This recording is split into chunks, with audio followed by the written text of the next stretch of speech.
machine just called me an asshole. Okay, so it's been a while, so here's an updated Stephen King on VHS collection video. So, let's start with one of the greats, the one Oscar for the actress, Kathy Bates, Misery, with James Caan. Directed by Rob Reiner, who also did Stand By Me, but I don't have that on VHS. So, yeah, what's this? Can I remember what the date was? It was 90 it came out? I saw it in the cinema. And we've got Kathy Bates returning as Dolores Claiborne. More of a family drama than anything horror, but still a great film. Who directed this one? Taylor Hackford. So, safe hands. Then you got John Carpenter, it's Christine, of course. He has his name on everything. He does, not Stephen King's. Now, one of the films I haven't included in this is The Lawnmower Man, because he took his name off it. You know, it was on the poster when I saw it in the cinema, and then for VHS they took it off. So I'll bow to his wishes as well. So we got Carrie from Brian De Palma, although I know this is a re-release, but it's not a good picture. It's not even a good quality picture. What is this? Horror sci-fi? I don't know if there's any sci-fi in this, but there's great performance by Sissy Spacek and Piper Laurie. Then Sleepwalkers. Whatever these monsters are. This is, I think, the first film he wrote as a screenplay rather than a book. Directed by Mick Garris, who he did a lot of 90s work with. And a lot of cameos in that one. Another one I saw in the cinema, and so is this. George A. Romero. So he's got a lot of A-list directors, or A-list horror directors who made his films. So yeah, no actors named on this, but yeah, I didn't mind this because when these films came out, I was reading all his books, all the thinner ones, as it were. Children of the Corn. What are we on to our third remake of this now? And then, of course, the original franchise had over 10 films. But, what is it, 88 minutes. So it's not a long film at all. And it's not really a great film either, but nice old Warner's tape. Another one, It. So yeah, I saw this, I think it was rental at the time. It would have come straight to rental. Tommy Lee Wallace, who did, Halloween 3, among other things. But nice another old Warner tape and a great Tim Curry performance. But this, on the other hand, is one of his more serious films. I've only seen it once and I can't remember what happens. But yeah, it's more, I don't know if it's even horror, is it? It's supernatural. Yeah, everyone had high hopes for this one. Great cast, but I don't think the original story is the best, so it was very difficult to transfer to this film. But Lawrence Kasdan had to go.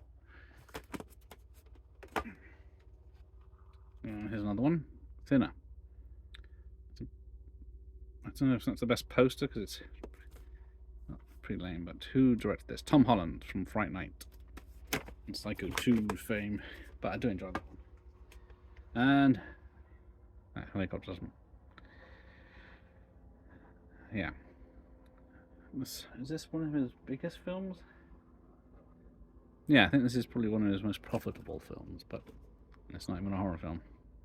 Frank Darabont again. We'll get this, the other one in a minute. So, Needful Things. No. Don't think this... Did this get cinema rights? I can't remember now. Who did this? Fraser C. Heston. Exactly.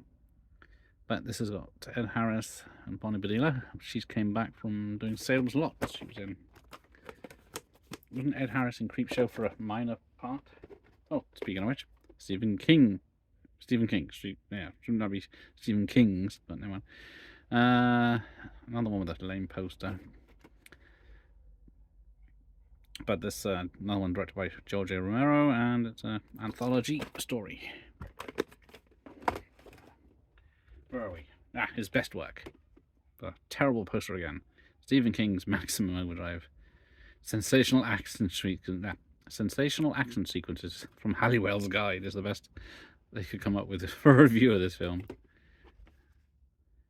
Yeah, it's all over the shop. Yeah, from 1986 when he was under the influence, one might say. This one, Langoliers. I do like this one.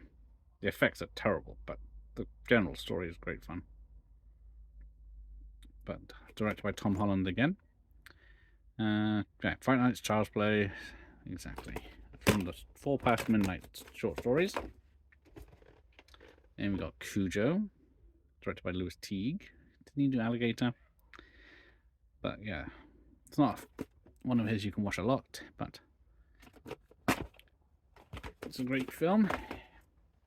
And then yeah, it's probably his highest rated film behind Green Mile anyway, but absolute bomb on the cinema release, but it's been on everyone's favourite films ever list. Frank Darabont. And for good reason. And the home straight. The Tommyknockers. Yeah, so I was pretty excited to watch this when it came out, because I think I made it through the book. But it starts off alright, but then it just goes nowhere fast. But it does have, who's in this? Jimmy Smits, Marge Halliwell, I think. Tracy Lords is in it. Some other names. Got that. And one of my, this is, I think, yeah, of all of these for rewatch, I'd watch this. This is the movie version of Salem's Lot, because it was a 2-night TV series, split in 2 halves over 2 nights. I remember watching it and scared the shit out of me. But directed by Toby Hooper from Chainsaw Massacre fame and Poltergeist. But of all his work, this is probably the one I watch the most. And then you got The Stand, parts 1 and 2, another TV series in several parts. This one, Mick Garris again. So yeah, it takes I don't know what time does it say? 172 minutes, 173 minutes. So yeah, you've got to put in a lot of effort to watch this. But it's a great adaptation, and then 2 extra rentals. Storm of the Century, which is that's part 2. Let's put part 1 first. Yeah, part 1.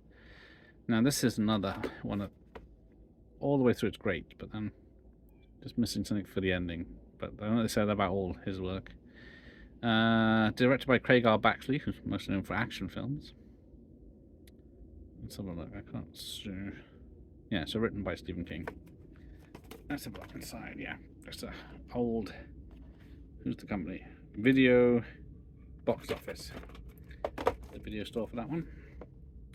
One of King's best films ever, The Miami Herald. Well, technically it's not a film, but this is how I first saw it on rental. Ooh. Right, there we go. Thanks for watching. Here ended the lesson.